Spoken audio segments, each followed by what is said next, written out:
Shalamov is chained inside a death ship. They are traveling towards the Kolyma Gulags. His sentence is 5 years of hard labor. Cuffs dig into his flesh. The air smells of unwashed bodies. Everyone has heard the rumors. It only gets worse from here. We spent over 200 hours researching and modeling the entire Gulag.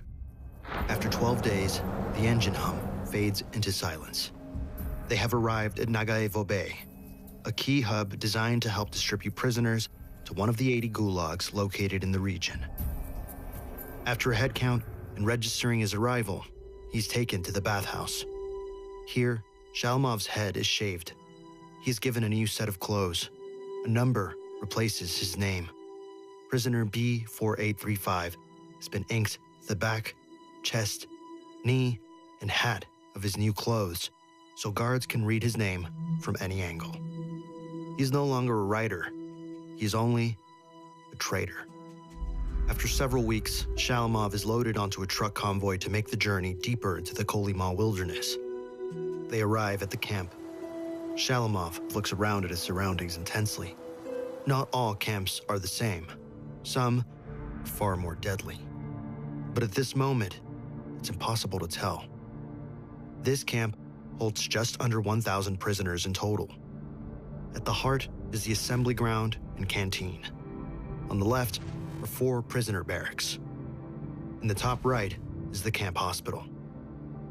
Below this are 2 more prisoner barracks, and under these are the housing for guards and staff, the most luxurious on site. 7 man towers surround the Gulag walls in case anyone dares escape. Unsure what to expect, Shalamov reaches the barrack where he will sleep to serve out his 5-year sentence. The door creeps open. Shalamov freezes. Inside, 2 tiered wooden planks serve as beds. 100 bodies packed so tightly, men can only sleep curled up together. The wood is ice cold. The Siberian temperatures at night hit minus 35 degrees Fahrenheit. A single stove is positioned between the benches in the center.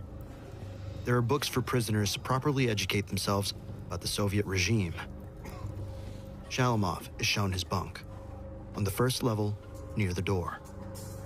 What he does not realize is that this is the worst spot.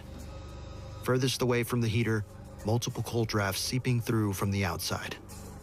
He is part of the lowest status group in the camp, not just because he is new, but because he is a political prisoner who spoke out against the regime.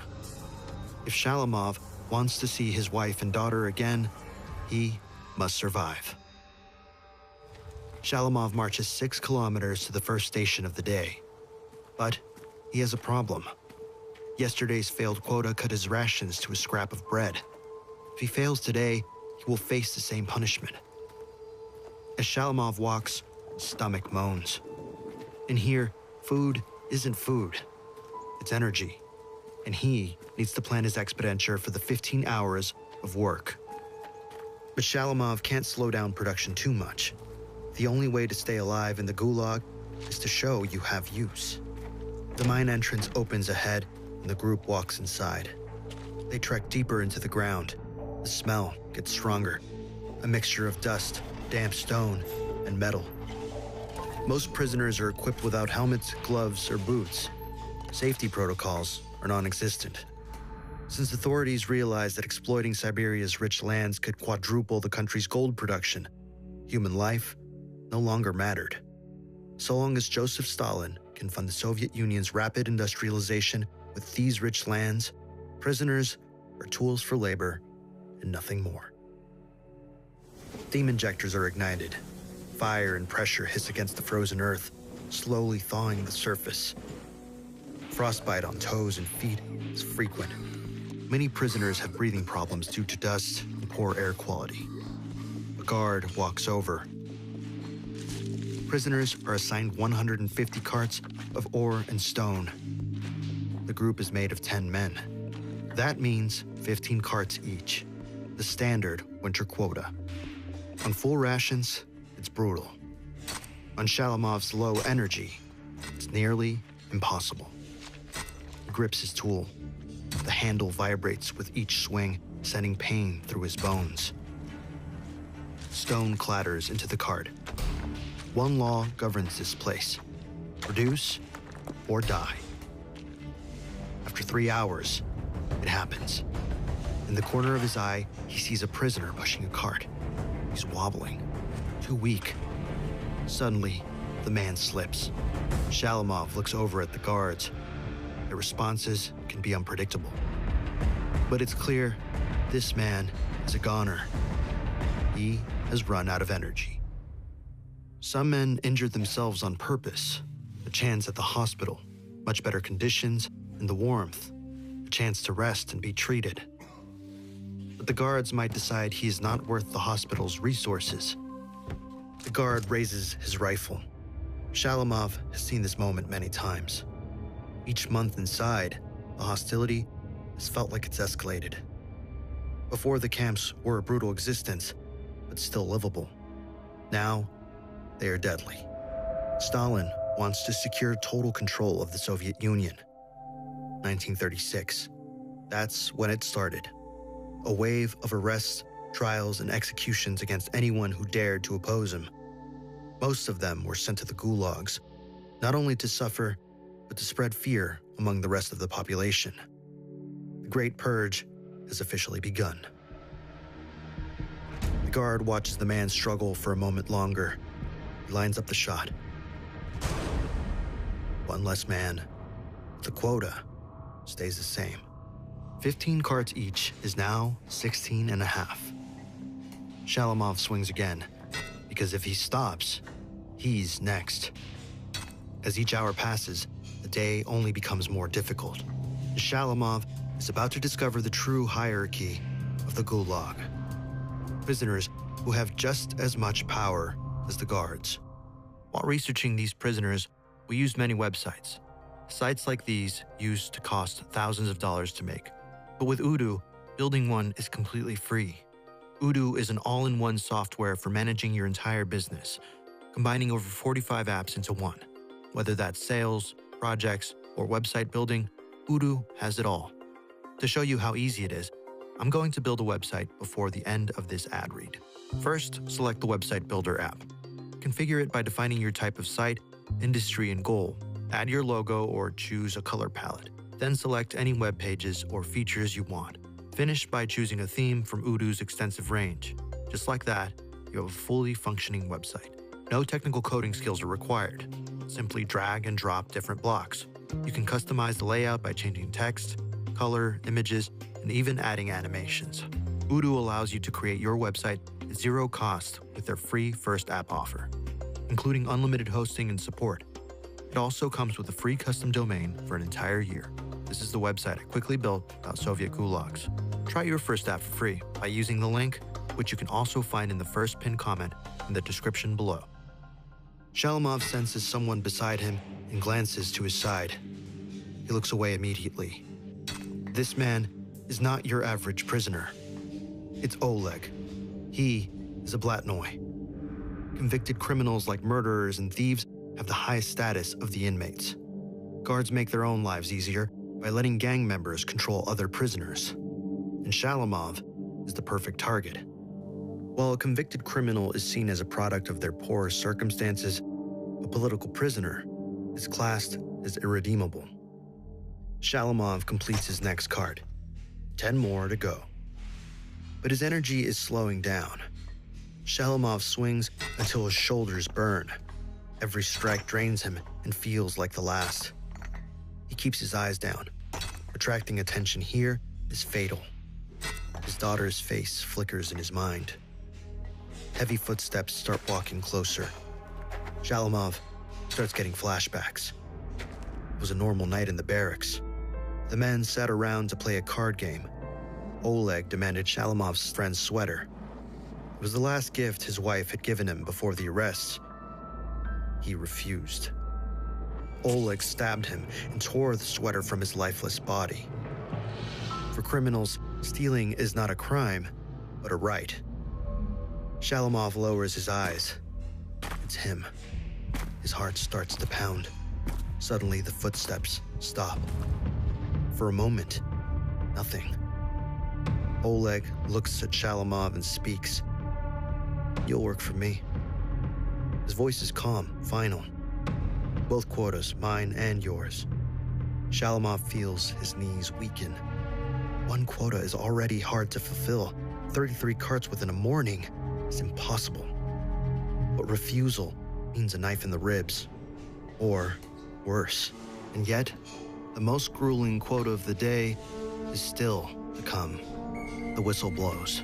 Oleg stares as Shalamov walks to the pit for lunch. 17 carts done. But he was supposed to complete 33. Only Oleg's quota is complete. Shalamov joins the queue. The smell of soup in the air makes his mouth water. The man in front completed a 100% quota. He has passed 700 grams of bread and a full bowl of soup.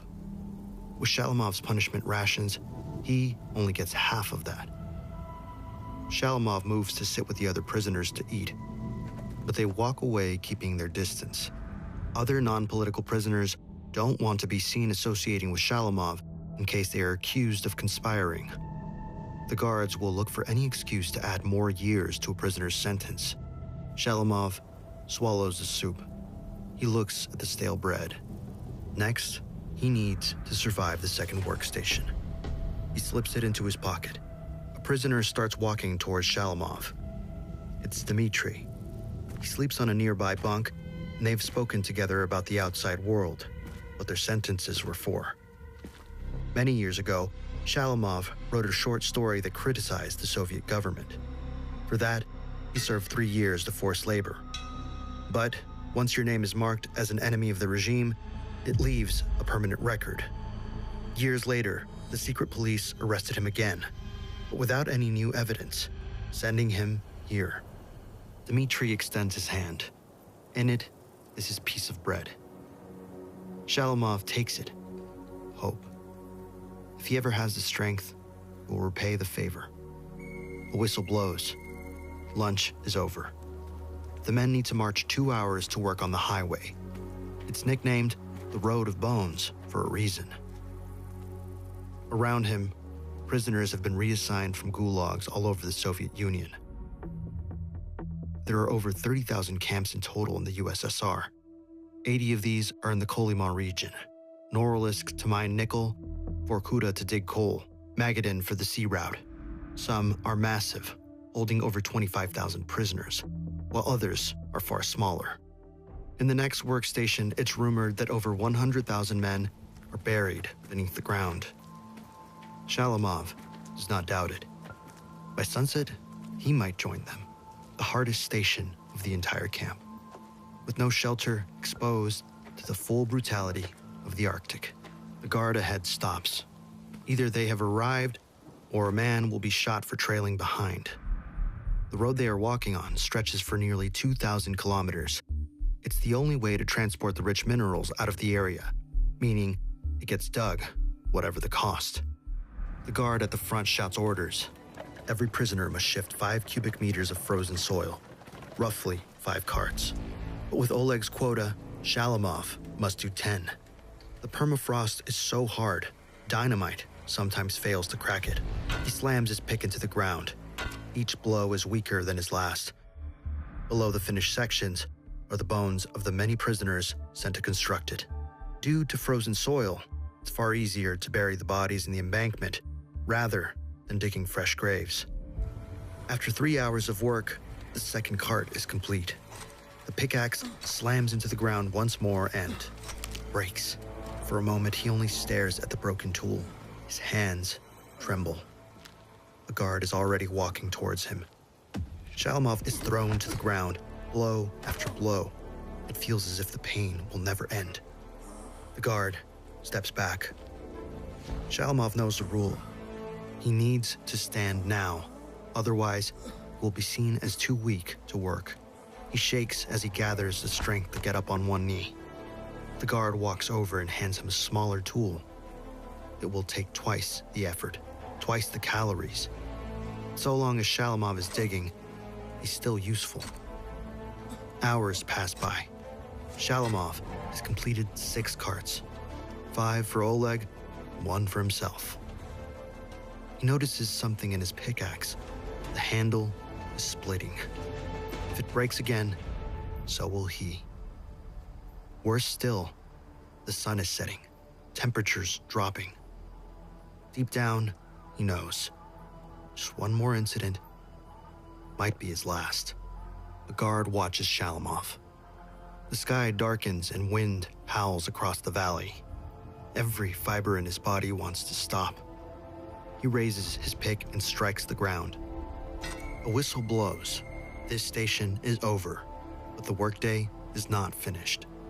Shalamov has managed to complete Oleg's afternoon quota, but not his own. Tonight, his stomach will go empty. But the guards don't care. One screams out new orders. The prisoners are marched towards the camp to transport firewood for the guards' barracks. All the prisoners shuffle to conserve energy. Snow blinds Shalamov. He can barely see. He walks next to Dmitri, whose hand pushes on Shalamov's back to help him save energy. Under the cover of the blizzard, he realizes it's his opportunity. He takes a bite of his hidden bread. Then, only a couple meters in front, a prisoner steps out of line to take a berry from a frozen branch.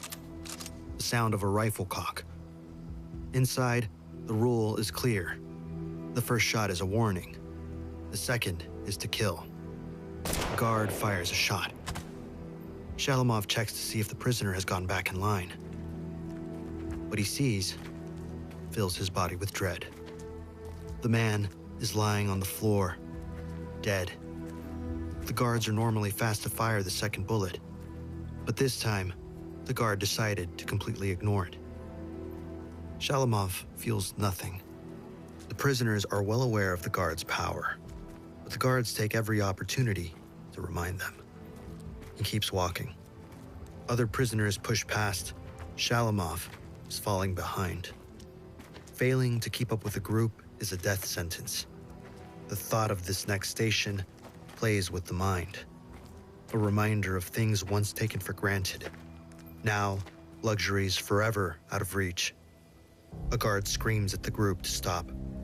They have arrived at the camp, the final station of the day. Shalamov shuffles over to the pile of logs and picks one up. He walks towards the guards' barracks, stacking firewood next to the door. As he moves closer, he feels the warmth seeping out and the smell of tobacco. He peers inside. The guards are laughing while eating porridge. The bunks are positioned close to each other with a large heater. Shalamov's stomach churns at the smell, places the log down, and heads back to the pile. After another hour, he has nothing left. Men in front drop their logs in a heap. Shalamov is the least productive by far. Suddenly, a hand grips around his neck. Shalamov is thrown onto the solid ground. The other prisoners keep working. No one dares look back. 2 more guards appear. One calls Shalamov out for sabotaging production, for being an enemy of the people and a counter-revolutionary. They drag him over toward an old tree stump. Shalamov is too drained of energy to fight back.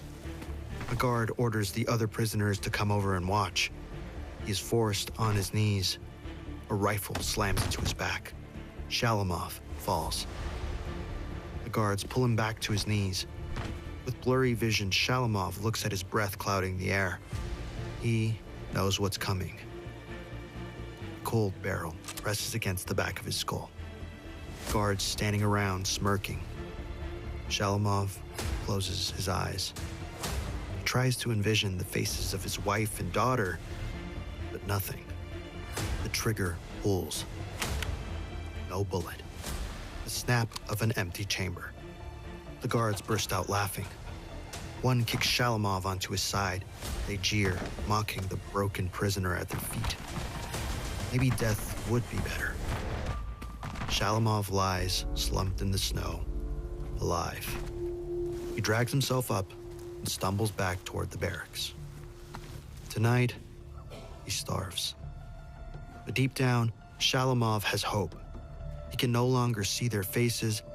One day, he will meet his wife and daughter once again. He shuts his eyes, hoping that tomorrow, he wakes up. Shalamov was sentenced to 5 years in Kolyma during the most difficult period of Gulag history, the Great Purge. While inside, Shalamov had his sentence extended for complimenting a writer who once spoke out against Stalin. For this, his sentence was extended by 10 years. Declassified papers suggest that during just 2 years of the Great Purge, between 700,000 and 800,000 people died across the Gulag systems. Many historians believe the real number is closer to 1.5 million. In total, the Gulag systems lasted around 42 years. Shalamov was one of the rare survivors. He was moved to a role of medical assistant within the camp, saving him from the intense labor. He finally made it back to his family in 1953, but the reunion did not go as expected. The label of being a traitor meant that his daughter disowned him. So much time apart also broke his marriage, which ended in divorce. Shalamov managed to rebuild his life, living the next 30 years as a free man until his death at 74 years old in 1982. Thanks for watching. Due to such limited public information, modeling this camp was by far one of the most difficult we've done.